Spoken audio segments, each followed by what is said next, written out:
Hey everybody, Drew here, and this isn't a tip at all. I just unfortunately am inside the engine of my 2008 Tundra that has a 2UZ V8 in it, the 4.7 liter V8 that I guess it made its debut in America in the 2000 Toyota Tundra. At least that's the first vehicle I was interested in that had it. So I'm sure it's been around longer than that because the 1UZ dates back to 1989.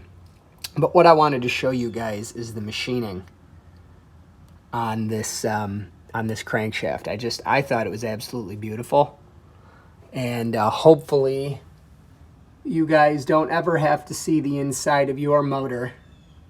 But if you do, you too will see that it is quite a beautiful work of art. So this is Drew. Nothing huge here, just wanted to show you guys the inside of a Toyota Lexus UZ engine.